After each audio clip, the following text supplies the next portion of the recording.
Dear friends, ఓటమిని చూసి ఆగిపోకండి. అలసటను చూసి వెనక్కు తిరగకండి.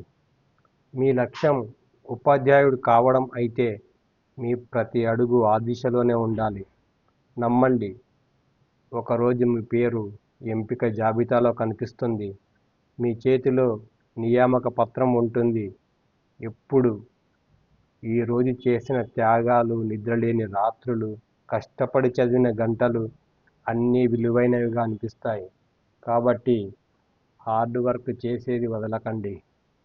ఇప్పుడు మనం 6th క్లాస్ సోషల్ స్టడీస్లో ప్రభుత్వం అనే పాఠం నుంచి ఎంసీక్యూస్ ప్రాక్టీస్ చేద్దాం.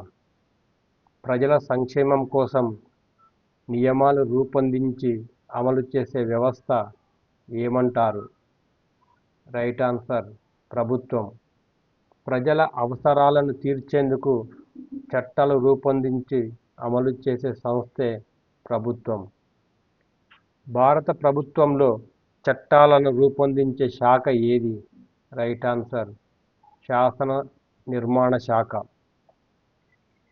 రూపొందించిన చట్టాలను అమలు చేసే శాఖ ఏది?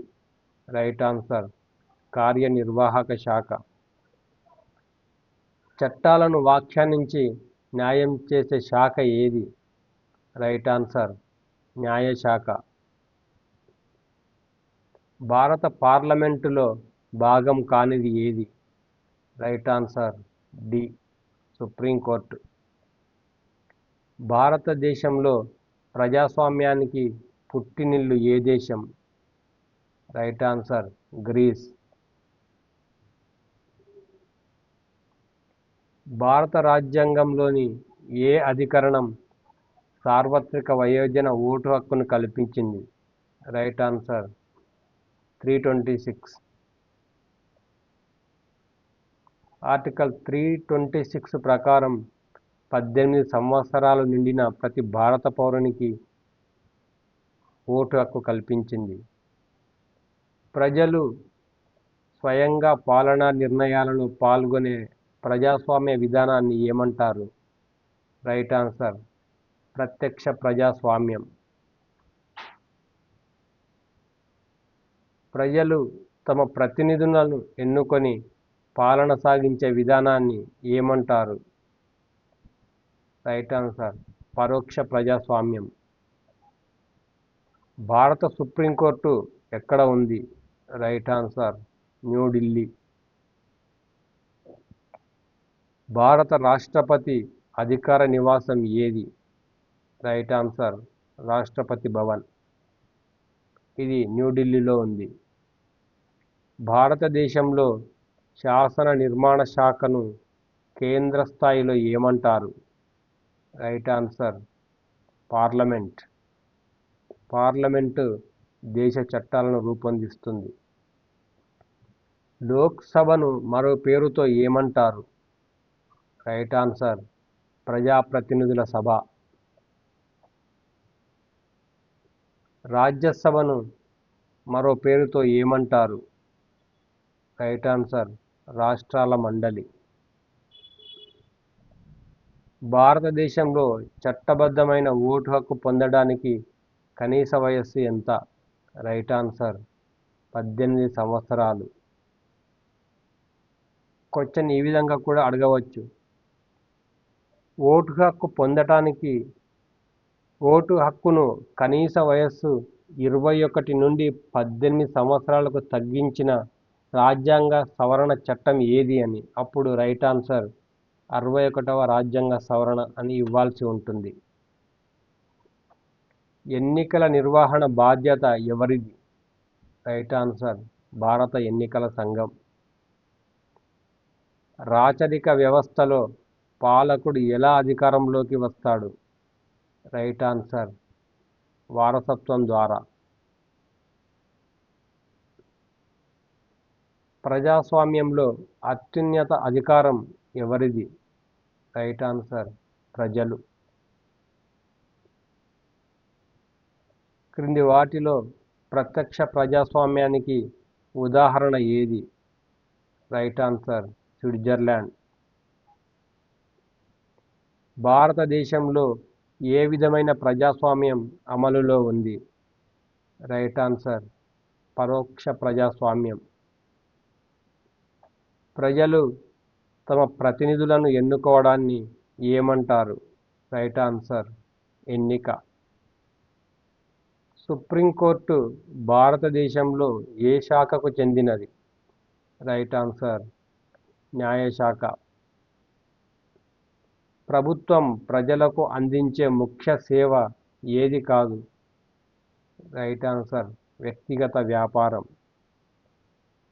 భారత రాజ్యాంగం అమల్లోకి వచ్చిన తేదీ ఏది? Right answer 26 November right answer 26 జనవరి 1950. ప్రజాస్వామ్యానికి పుట్టినిల్లు అని పిలువబడే నగరం ఏది? Right answer Athens. ప్రజాస్వామ్యంలో ఎన్నికలు జరగకపోతే ఏ హక్కు దెబ్బతింటుంది? రైట్ ఆన్సర్ ఓటు హక్కు. చట్టాలను అమలు చేసే ప్రధాన వ్యక్తి ఎవరు? రైట్ ఆన్సర్ ప్రధానమంత్రి. శాసన, కార్యనిర్వాహక, న్యాయశాఖల మధ్య అధికార విభజన ఏ సూత్రానికి సంబంధించింది? రైట్ ఆన్సర్ అధికార విభజన. ప్రజాస్వామ్యంలో ప్రభుత్వం ఏర్పడటానికి ప్రధాన ఆధారం ఏది? రైట్ ఆన్సర్ ఎన్నికలు. క్రింది వాటిలో ప్రజాస్వామ్య లక్షణం కానిది ఏది? రైట్ ఆన్సర్ వారసత్వ పాలన. భారత ఎన్నికల సంఘం రాజ్యాంగంలోని ఏ భాగానికి సంబంధించింది? Right answer option B. ప్రజలు నేరుగా చట్టాలను ఆమోదించే విధానాన్ని ఏమంటారు? రైట్ ఆన్సర్ ప్రజాభిప్రాయ సేకరణ. ప్రజాస్వామ్యంలో పాలకులను ప్రజలు ఏ విధంగా మార్చగలరు? రైట్ ఆన్సర్ ఎన్నికల ద్వారా. భారత పార్లమెంటు సమావేశాలు జరిగే భవనం ఏది? పార్లమెంటు భవన్. ప్రజాస్వామ్యంలో చట్టం ముందు అందరూ సమానమే అనే భావన ఏ సూత్రానికి సంబంధించింది? రైట్ ఆన్సర్ చట్ట పరిపాలన.